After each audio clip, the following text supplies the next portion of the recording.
Royal cover-up shattered, older woman revealed. The palace gates had never felt so heavy. Cameras flashed like lightning against the golden walls of Dubai's royal court, each spark whispering a secret, each shutter click echoing a truth long buried. For years, the world had admired the crown prince, Sheikh Hamdan, for his poetry, his calm wisdom, and his mysterious heart. But now something deeper was unraveling, something no one had dared to imagine. Rumors had always circled like falcons over the desert, about a woman, older, elegant, and hidden in the shadows of royal life. She was said to be the muse behind the prince's most tender verses, the unseen heartbeat behind every poem that made his followers weep. Until today, she had been nothing but a whisper. When the palace released its official statement that morning, the world froze. Her Highness Lady Amira al-Zahra, it read, is the private companion of His Highness Sheikh Hamdan bin Mohammed Al Maktoum. Amira, the name itself sounded like a poem. She was not a princess by birth. She was a woman whose beauty had matured like moonlight, calm, enduring, unbothered by time. A former art historian from Morocco, she had once been invited to Dubai for an exhibition of ancient Arabic calligraphy. There, among the golden frames and verses from Rumi and Ibn Arabi, their eyes had met. The poet prince and the woman whose smile carried centuries of wisdom. But love in royal corridors is never simple. For years, the crown prince had protected her identity. He had written about the woman with dusk in her eyes and the hands that heal a restless soul, but never had he named her. The world speculated. Actresses, diplomats, princesses from distant lands, but never guessed that the woman was a scholar, older by 15 years, who taught him that love was not possession, but peace. Now, with her name out in the open, silence fell across the nation. Some called it scandal. Others called it destiny. That evening, as the sun sank behind the Burj Khalifa, Sheikh Hamdan stood on his private balcony. The city glimmered beneath him, a sea of gold and glass. But his heart was somewhere else, in the small villa near Al Marmoum Desert, where Amira lived quietly among her books and gardens. He remembered the first time she had refused him. "You are the crown prince," she had said softly, her voice like warm sand slipping through his fingers. "And I am a woman who has already lived one life. What could I offer you but memories?" He had smiled, eyes deep as the Arabian night. "Memories are what I write about. Maybe I was meant to write you." That line would later become the most famous verse in his poetry collection, The Desert Secret. Yet until now, no one had known who the secret was. Inside the palace, his advisors urged him to remain silent, to protect the royal image, to let time erase the whispers. But Hamdan was no stranger to courage.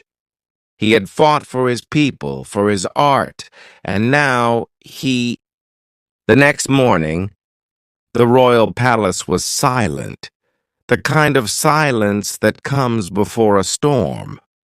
The marble halls of Zabil Palace glowed in the sunlight, but every reflection felt heavy, filled with questions no one dared to ask aloud. For decades, royal affairs had been guarded by honor, tradition, and discretion. But now one man's truth had shaken it all. Sheikh Hamdan's public declaration, "To Amira, the truth deserves the light." had turned Dubai's calm into a tide of whispers. Inside the palace council chamber, senior advisors and family members gathered. Some faces were stern, others quietly sympathetic. His father, Sheikh Mohammed, sat at the head of the long table, his expression unreadable. Hamdan entered calmly, dressed in white kandura, his eyes carrying the calm of a man who had already made peace with his heart.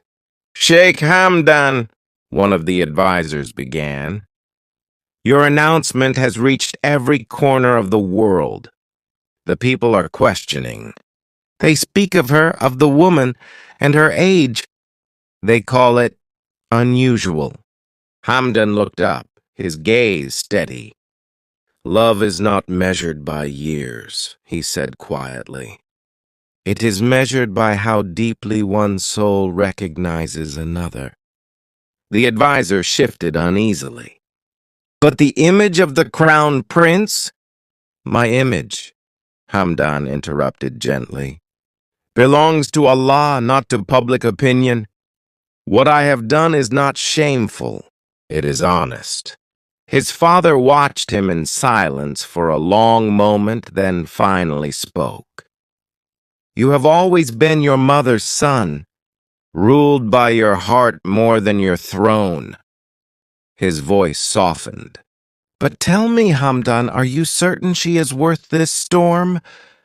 Hamdan's answer was simple. "She is the calm after it." Meanwhile, in her modest villa at Al Marmoom, Amira's world had changed overnight. Reporters had found her gate. Her phone never stopped ringing.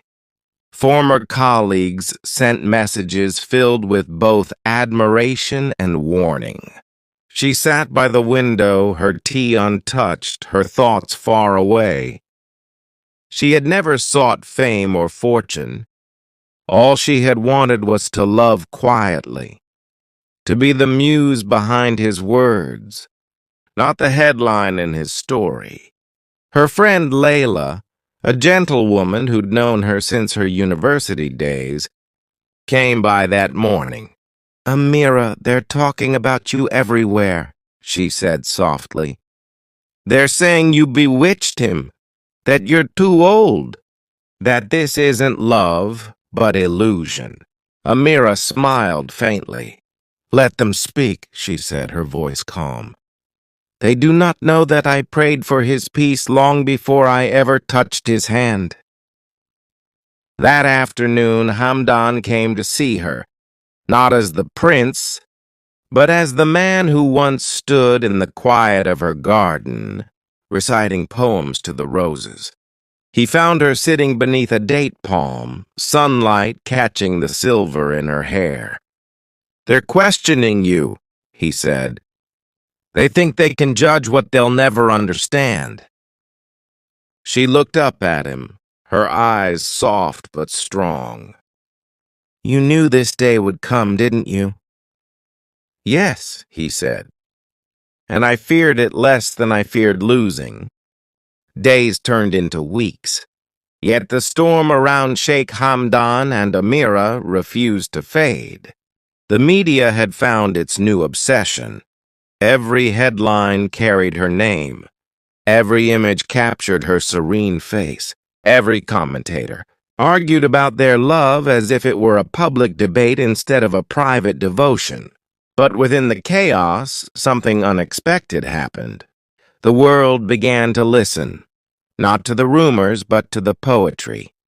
Hamdan's verses flooded social media, each post filled with quiet strength.